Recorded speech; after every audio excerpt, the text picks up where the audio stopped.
Olá pessoal, tudo bem? Eu sou a Carmen do blog Que Vi do Mundo e hoje eu venho fazer mais um vídeo para o quadro que vocês adoram, que é o que esperar de... E aí eu falo de um autor. Neste caso, especificamente, eu vou falar do Hemingway.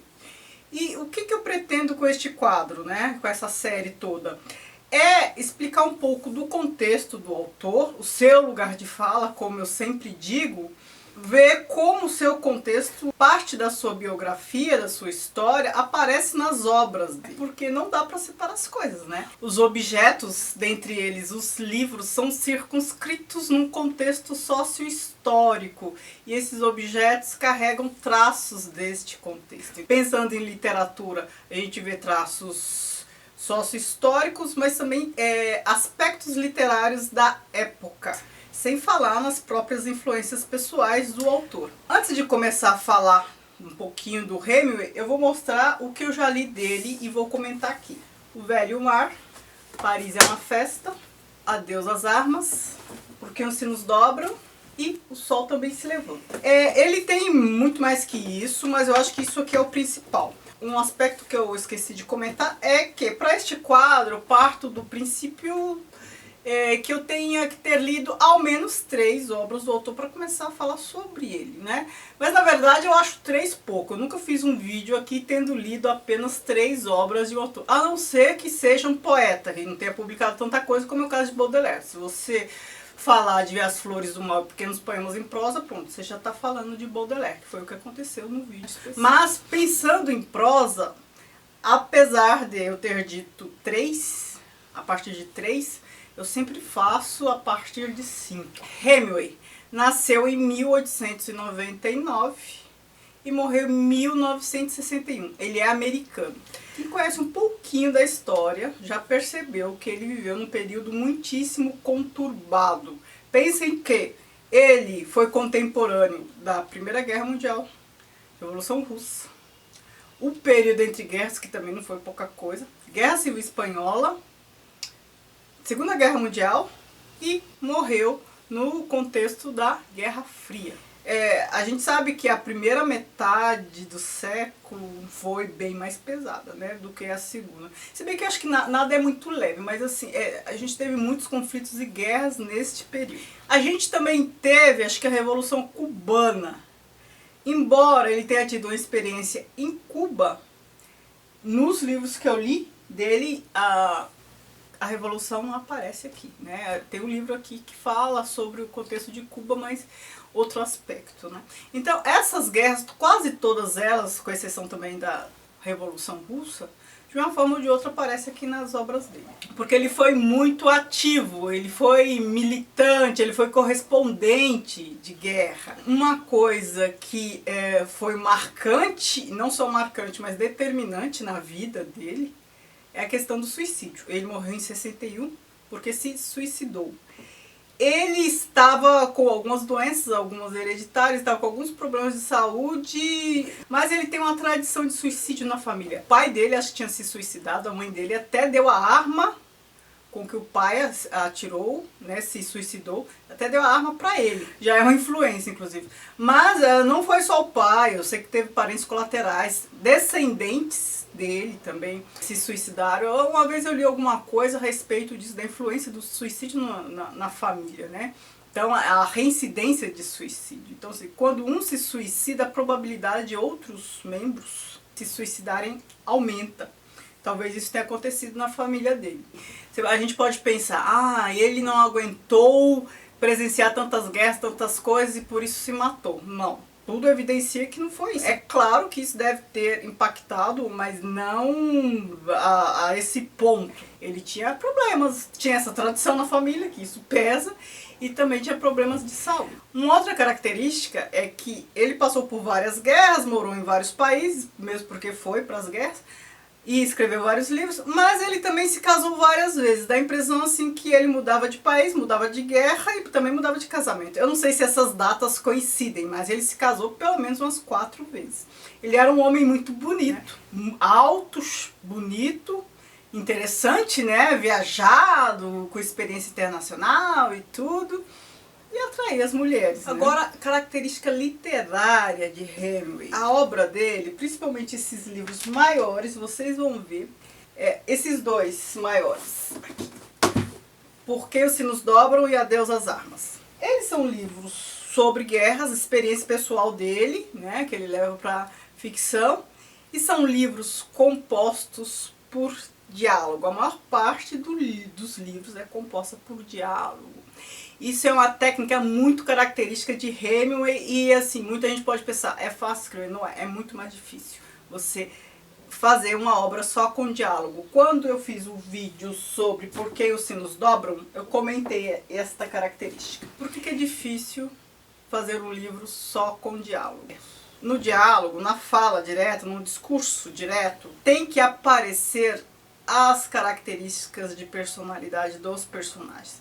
A gente tem que ler e entender que foi falado por fulano Beltrano, porque a gente já conhece características das personagens dadas pelo autor. Então as falas têm que ser caracterizadas, né? A gente tem que ver traços de personalidade na fala. E isso não é fácil de fazer. Então quando você faz diálogos longos, sem intercalar com descrição, sem intercalar com narração, é muito difícil de segurar um diálogo e deixar o livro, deixar o texto interessante. E ele faz isso muito bem.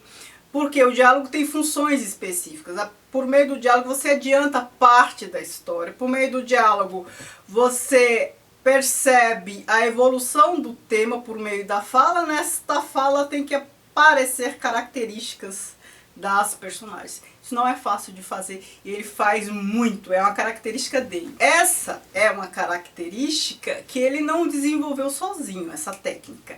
Ele foi muito ajudado e influenciado por Ezra Pound, que era amigo dele. E assim, quem conhece um pouquinho de Ezra Pound sabe que ser amigo de uma criatura como aquela não dá para não se deixar influenciar.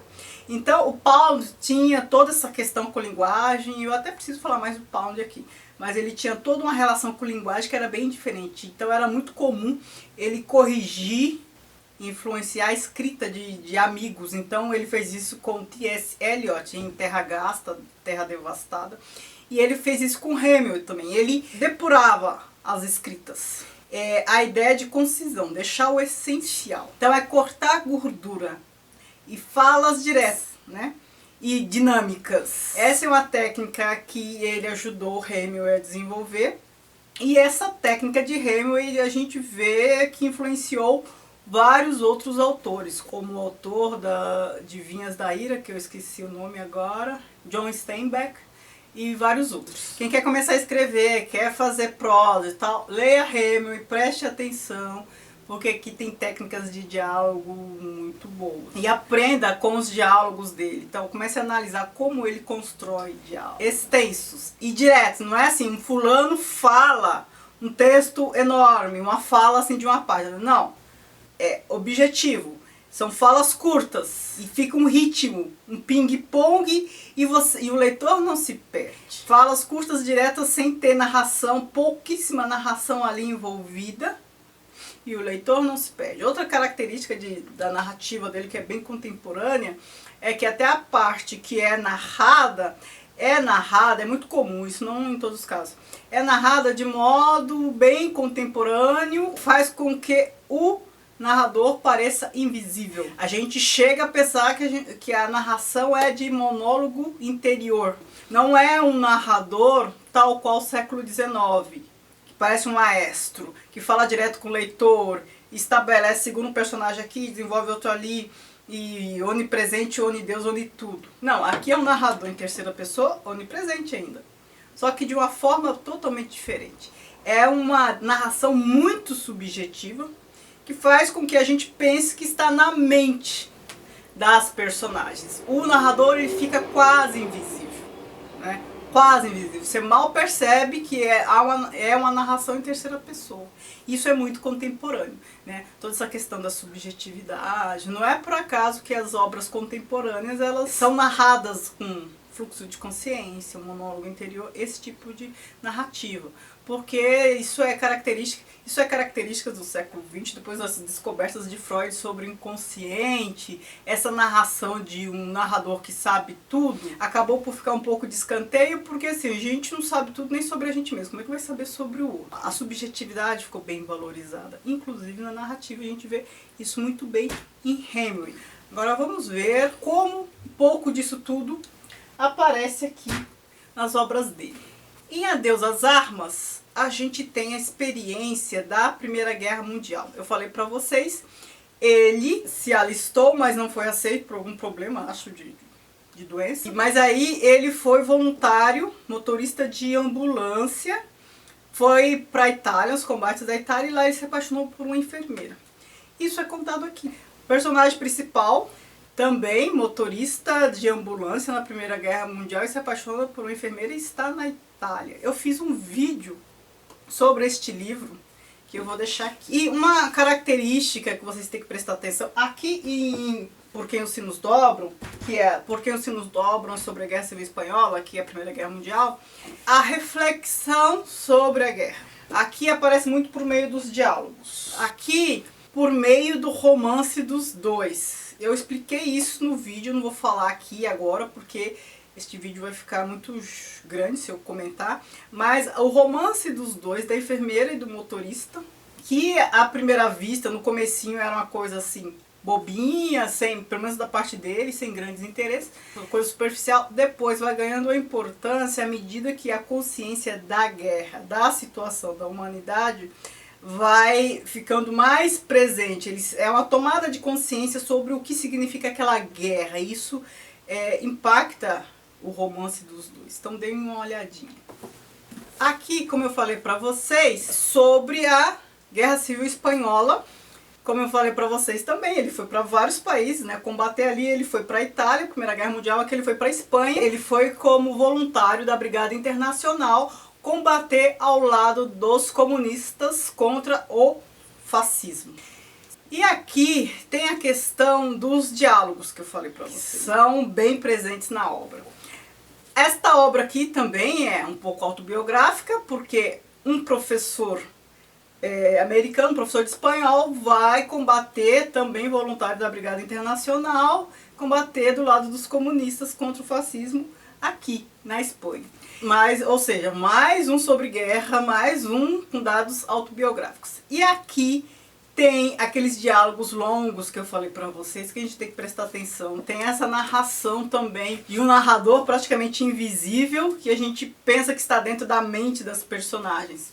Eu fiz um vídeo também sobre este livro, então quem quiser eu vou deixar aqui. Lá eu comento bem essa característica dos diálogos e tal. O Sol Também Se Levanta é um romance, é um dos primeiros que ele fez sobre o período entre guerras. Ele retrata aqui a geração perdida, parte aquele clima de geração perdida, em que as pessoas iam para Paris, na década de 20, se entregavam à bebedeira, né? Eu já expliquei isso, acho que fiz um livro sobre o período entre guerras, eu expliquei por que faziam isso, né? Eu até citei esse livro. E eu não vou comentar muito aqui, senão esse vídeo vai ficar gigante. Mas as pessoas iam para Paris, lá foi um reduto de artistas de modo geral. Inclusive o Hemingway foi, eu vou falar disso daqui a pouco quando comentar outro livro. E aqui ele representa a história de um rapaz, agora eu não lembro se é americano e tal. Eu acho que é americano. Vai para Paris e lá encontra outros amigos. Aí é aquela história de um que gosta do outro, não gosta do outro, aí o outro bebe, não sei o quê. E aqui tem a situação das touradas, né? Eles viajam para o sul da França, vão para a Espanha, e tem questão das touradas. O Hemingway adorava as touradas. Ele teve uma experiência na Espanha, porque ele foi para lá, para a guerra, morou lá um tempo, e ele amava as touradas. E as touradas aparecem, não sei se eu já comentei, mas acho que os títulos do Hemingway são belíssimos. O Sol Também Se Levanta, Por Quem os Sinos Dobram, Adeus às Armas, O Velho Mar. São coisas belíssimas, são títulos poéticos. Ele tira, pelo menos nesses dois casos aqui, eu sei que ele extraiu de poemas. Os outros eu não sei. Então aqui, sobre a geração perdida, eu falei pra vocês, ele passou por vários períodos importantes do século XX, Primeira Guerra Mundial, Guerra Civil Espanhola, período entre guerras. Ele foi representando isso aqui nas obras dele. Este período entre guerras, ele também apresenta aqui, em Paris é uma festa. A edição está em francês, mas esta é uma edição póstuma. Aqui não é ficção, aqui são escritos dele, quase como um diário, que publicaram depois da morte. Aqui ele relata o período em que ele esteve em Paris, que foi esse período entre guerras. Ele comenta este livro, porque ele está aqui com Fitzgerald, ele pede para o Fitzgerald ler este livro, o Fitzgerald comenta e tal. Ele fala da Zelda do Fitzgerald. Para quem não sabe, Fitzgerald é aquele que escreveu O Grande Gatsby. Então, eu falei pra vocês, ele foi um dos artistas lá da Geração Perdida que ficava em Paris e tal. Então, dentre eles, Fitzgerald, o James Joyce, T.S. Eliot, vários outros artistas de modo geral, não só escritores. E naqueles cafés parisienses, eu fiz alguns posts sobre os cafés parisienses, né, o período que eu morei lá, as fotos pelos cafés, e em quase todos os cafés famosos, cafés intelectuais chamam, eu cito Hemingway, que frequentava aqueles cafés. Eu fiz também um post sobre a rota de Hemingway em Paris, e aí eu comento todos os lugares por onde ele passava, que diz que... Quem quiser entender bem este período aqui, o que ele diz aqui, o que ele descreve aqui, mais até do que aqui, porque aqui ele está falando dos artistas, porque ele está falando, não é ficção, é só ver aquele filme do Woody Allen, Meia-Noite em Paris. Lá, o Woody Allen cita esses artistas, comenta os lugares, cita inclusive Hemingway, que aparece, né? E aqui também ele comenta a Gertrude Stein, que é aquela mecenas que deu o nome de Geração Perdida, essa geração que foi pra lá e ficou de bebedeira e tal.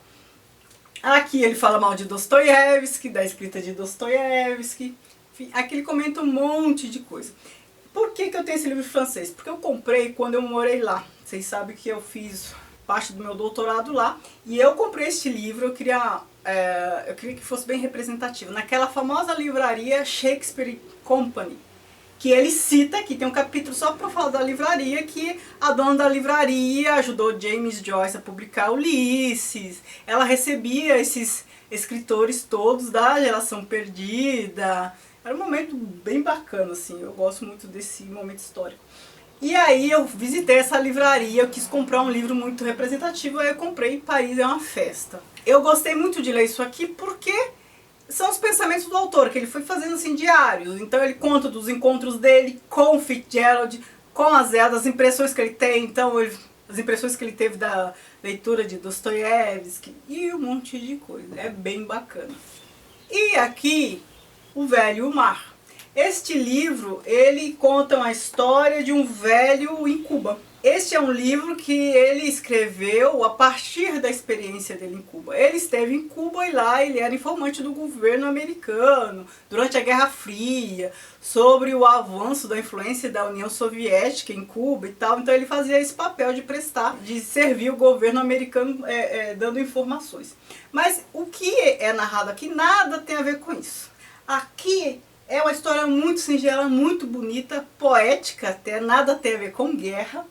Ele conta a história que nos lembra até de Moby Dick, ó. Aqui é a baleia. Parece o rabo da baleia, mas aqui no caso é o peixe. É um velho que fica à deriva no mar, né? Ele tem um menino que o ajuda, eu sei que ele fica à deriva no mar. E ele fisga um peixe gigante. E ele trava uma luta com esse peixe, olha aqui o rabo dele, ó. Ele sabe que ele não vai conseguir levar o peixe de volta, porque até ele voltar, os outros peixes o tubarão, vão atacar o peixe e tal. Mas ele fica à deriva acho que uns 3 dias, umas 3 noites. Ele trava uma guerra com esse peixe, ele dorme, né, à deriva e tal, enrosca lá a corda na mão. E durante esse período, ele fica filosofando sobre a vida. Então assim, com a singeleza de uma pessoa de idade, pensando sobre a vida. Tem passagens belíssimas aqui. Por que que esse velhinho achou tão importante, né? Deu tanta importância a isso? Porque ele ficou 84 dias sem conseguir pescar nada. Pense, para um pescador isso é seríssimo. Então, quando ele teve a oportunidade de fisgar um peixe grande, mesmo sabendo que não ia conseguir levá-lo de volta, ele leva só a carcaça, porque foi atacado. Isso teve um peso simbólico para ele muito grande. Ele ficou doente no final e tal. Mas é uma história muito bonita, faz a gente pensar na vida. É aquilo que eu falei, quem me acompanhou ali nas leituras do Montaigne sabe a importância do isolamento para se pensar na vida. Pensar na gente, pensar na vida. Ele ficou isolado por um, sei lá quantos dias, um período aí, à deriva. E pensou, refletiu sobre a vida. Muito bonito. Aqui eu tenho 5 livros muito bons de Hemingway. Eu não sei se eu vou ler mais coisas dele, já que aqui eu tenho o que é principal dele. Eu sei que ele escreveu contos bons, não muitos romances além desses, grandes romances pelo menos, mas eu sei que ele escreveu muitos contos bons. Quem sabe um dia eu leio, né? Eu já estou começando a fazer assim, contagem regressiva, que é essencial de cada autor que eu devo ler, porque não adianta, né, gente? Eu não vou conseguir ler tudo que eu quero. Então, se eu não ler mais nada de Hemingway, eu já me dou por satisfeito. Ler Hemingway é isso. Eu espero que vocês tenham entendido um pouco do que significa ler Hemingway, o que vocês vão encontrar, né? Como a vida dele aparece nessas obras todas. O que menos tem da vida dele, eu acho que é o Velho Mar. O que tem aqui da vida dele é que foi em Cuba e ele morou lá. Mas assim, do enredo em si, eu não percebi, mas todos os outros é a experiência de vida dele. Países, acho que aqui, nenhum desses casos, ele fala dos Estados Unidos. Nenhum desses casos é uma experiência americana. Vocês percebem, um é na Itália, outro é na Espanha, 2 em Paris, outro em Cuba. Por quê? Porque ele viveu muito tempo fora, né? Ele ficou fora, ele morreu nos Estados Unidos, mas ele ficou prestando serviços, combatendo o tempo todo, sim, pelo mundo, esses países que eu falei. Isso aparece muito bem. A vida dele, eu acho que é bem representada aqui nessas obras. Espero que vocês tenham gostado. Me digam se já leram alguma obra de Hemingway, se estão interessados em ler agora, depois desse vídeo, porque o propósito é esse, certo? Muito obrigada por assistir. Não se esqueçam de se inscrever no canal, se não forem inscritos, e de me seguir nas redes sociais, o Que Vi do Mundo, Instagram e Facebook, que é a página do blog. Obrigada, beijos e tchau, tchau.